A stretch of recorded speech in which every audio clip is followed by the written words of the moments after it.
Hey everyone, welcome back to my channel. Today I'm back with a brand new speed build, this time doing an apartment speed build, which it's been the longest time since I've actually done one of these. I think the last one that I did was actually some kind of gothic apartment, and that was going back many moons ago. So today we're over at number 19 Culpepper House, and this is in San Myshuno, and it's a 2-bed, 1-bathroom build built specifically for a single mum and daughter.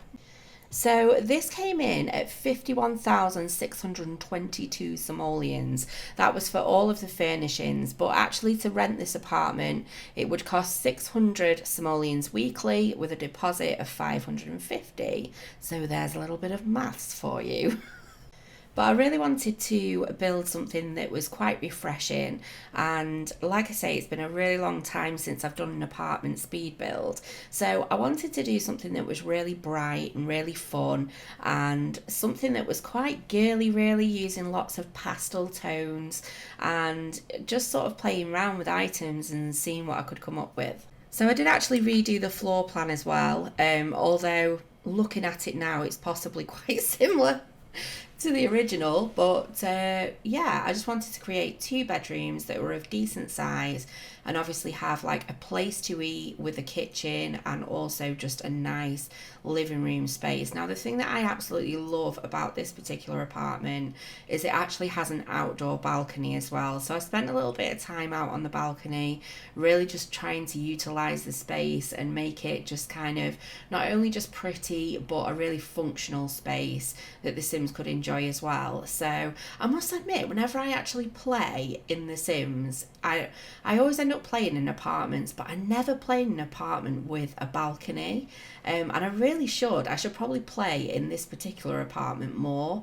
I just really like that idea, and I don't know why, but ever since I was young, or not really young, but I'd probably say kind of teens, I always sort of had it in my mind that I'd really love to live in kind of like a trendy apartment and in the city. The idea of that is like, I don't know why it appeals to me so much, but I actually had a couple of friends. They've emigrated now over to Australia a few years back, but they used to have a duplex apartment in Manchester city centre in the UK, and that was absolutely amazing. They had balconies as well, and it was just so cool. So I actually really like apartments in real life. The thing is, though, is with my family dynamic, I could never live in one unless it was absolutely massive. But yeah, so I feel like I kind of missed that boat, but I can sort of relive it a little bit in The Sims.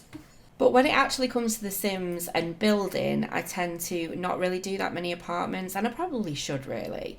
But because I love building, the actual building of the house and the whole landscaping element of The Sims, I don't tend to spend much time doing an apartment. But the thing I love about it is that apartments are that much smaller and there's a lot less to do than a normal build, that you can create something really quite quickly. So I don't think this build actually took me that long. I only did it this afternoon and I enjoyed it because you kind of, with an apartment being smaller, you're trying to utilize the space as much as you can on the inside as well, so that it has absolutely everything that your Sims will need. But doing a build like this and being specifically for a single mum and a daughter, I wanted to kind of clutter it up a little bit and make it just feel sort of quite homely, or homey, I think they say in America. And so yeah, I did spend a little bit more time than I usually do just placing a little bit of clutter, which, you know, we all know how I hate that. But yeah, no, it was a lot of fun. I really enjoyed it. And also, just to note as well, I have been downloading with the last speed build that I did, which was the Sulani Modern Home, and also with this one, I've been downloading some paintings from the gallery. So if you go to search for any of those builds, it will probably say that it includes CC, but they absolutely don't. These are completely CC free, but the images that you can see are made by someone who creates paintings quite regularly on the gallery called M. Barnett. So massive thank you to them, because they create some absolutely beautiful paintings for the inside of Sims homes, and it just kind of saves you from having to, because it's on the gallery, you can just pick the pictures really quickly.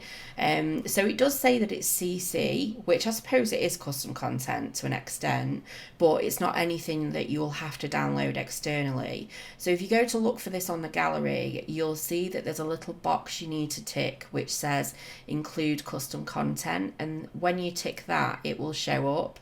Because the other day when I was doing the modern home, I'll tell you about that in a moment with the stop motion, but it was intense. It's been an intense few days.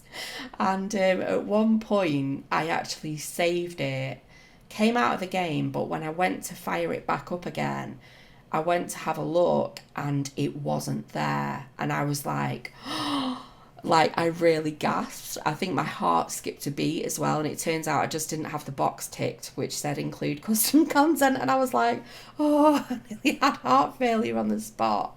So yeah, fear not, it's not custom content as in you have to go and download something externally. It will just download as is from the gallery, and you won't be missing anything as long as you've got all the packs that I've used for the build. So I just wanted to say a massive thank you for all my comments and feedback from my video so far, although it's not been up for very long. I do appreciate a large amount of people said they'd prefer voiceovers. Why? I don't know.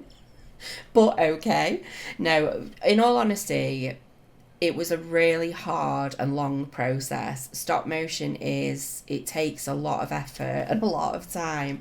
And put it this way, I know a lot more about my Adobe Premiere Pro than I did when I started. And it was quite frustrating. But when it eventually came together, I actually really loved it, and I loved the whole process. It was like hard work paid off in a way, and I was quite happy with the end result. So, but what I will say is, don't worry, I'm not giving up the traditional way of doing speed builds. I'm going to be trying a lot of different things, and there'll be lots of different content that comes up on my channel which maybe hasn't been up before in the past, and it's really just keeping up to date and up to speed with the things that people like to see, and just trialing things. Not everything's going to work. Some people are going to love the things I do, others aren't. And it's just personal preference at the end of the day, but I've got to try these things.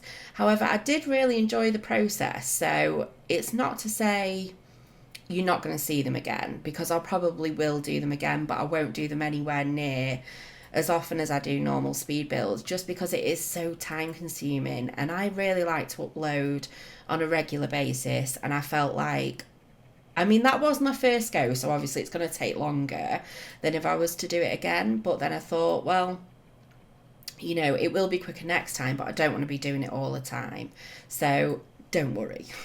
Although not everybody loves my voiceovers, as I found out the other day. So I follow somebody on Twitch called Morph UK, and Morph is a Dead by Daylight streamer on Twitch, and I'm a massive fan. I've been subscribed to his channel now for over 2 years, and he's from the UK, and he's just an absolute blast. His streams are brilliant, and because he streams in the day, I always love watching in the day when I get the chance. And yeah, massive fan.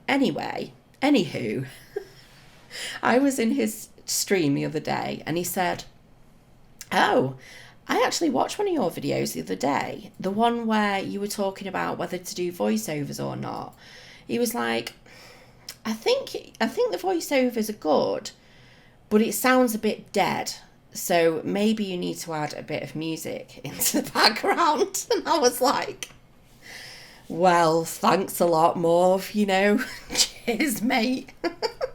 Safe to say, because I'm stubborn like that, I'll not be doing that, Morph, so stick that in your pipe and smoke it. But no, on a serious note, I am going to be trialing lots of different things, and it's just purely to play around and see what people like. And sometimes there will be music on my videos, sometimes there won't be, and you'll be subjected to this kind of just rambling. Anyway, enough about that. I've actually got a story to tell you. So, I went to a parents' meeting at my daughter's primary school the other day, And she's going on a school trip in April, and it's like a 2-day stay, so we had to go for this meeting just to find out some details. So we went into the classroom. It was a classroom full of parents, and obviously the teacher was at the front. She was doing a little presentation, and I was sat, luckily, at the very back. So as she's kind of going through all these details, she's asking the parents if they've got any questions, and one of the dads kind of chirps up and says, you know, in light of recent events with coronavirus, you know, is there a chance that it will be cancelled? And if it is cancelled, will it be kind of reimbursed, or will an alternative be put in place at a later date? Blah, blah, blah. At that very moment of the mention of coronavirus, I got this almighty tickle in my throat.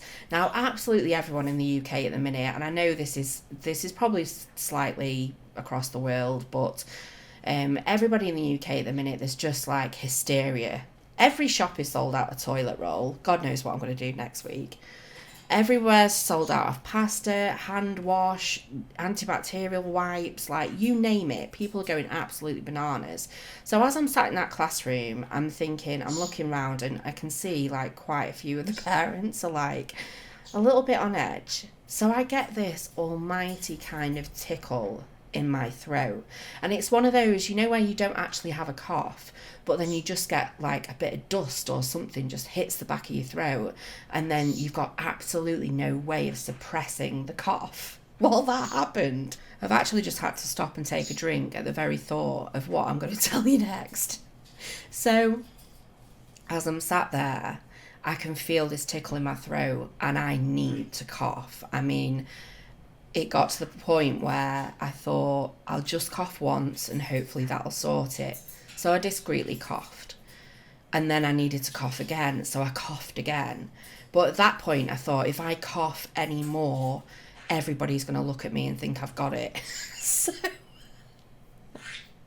So I thought, I'm out of coughs, I can't cough anymore. So I was gulping, I was praying that this teacher at the front would just shut up so that I could leave and cough a lung up quietly outside. And in the end, it was that intense, my eyes were streaming. If any parent would have turned around at that moment, they'd have been like, oh my God, are you okay? But I managed to suppress it, and I was just like, but my eyes were just running. It was ridiculous, absolutely ridiculous. But this is the extent of the hysteria in the UK at the moment. I mean, it doesn't kind of help that the news like sensationalize everything that's going on either, because I think they're a lot to blame for, you know, people kind of selling out of loo rolls and, you know, all that malarkey. But it's very serious, don't get me wrong. It is very, very serious in the sense that there are a lot of people at risk. But just in that moment, I thought, if anyone could see me, if anyone was a fly on the wall that knew me, they would be absolutely killing themselves laughing. So there you go. That's my story for the week. But I hope you're all amazing and you've all had a fantastic week and weekend so far. I'm literally probably going to do not a lot tomorrow because I spent that many hours on that stop motion build. Like, don't even get me started on how intense that was. I have been so tired. I literally got up at 9 o'clock this morning or I didn't get up at 9 o'clock, I was up at 7, but I spent from 9 o'clock this morning until about, I think it was 3 o'clock this afternoon, just trying to finish off the build. So I've never known anything so intense. Honestly, if you watch another stop motion video, know that person has put a lot of effort into that. So I just wanted to say as well, actually, that I'd have never have done that stop motion build if it wasn't for a fellow simmer called Sim Alien, who, if you've ever looked into stop motion in The Sims, she has a fantastic tutorial up on her channel, and she actually spent a little bit of time the other day whilst I chewed her ear off asking her questions, which, to be fair, neither of us could really explain over a messaging process, but she helped me a lot, you know, in the process. So I just want to say a massive thank you. And And I'll leave a link to that tutorial in the description box if you're interested in learning about stop motion, because that's how I learn. But I really hope you've enjoyed this video. It's something a little bit different, a little bit girly, and you know, I enjoyed it. I thought it was, you know, it was all right. But if you have enjoyed it, please give me a big thumbs up, and if you're not subscribed, it'd be awesome to have you on board. But take care, and I'll see you next time. Bye.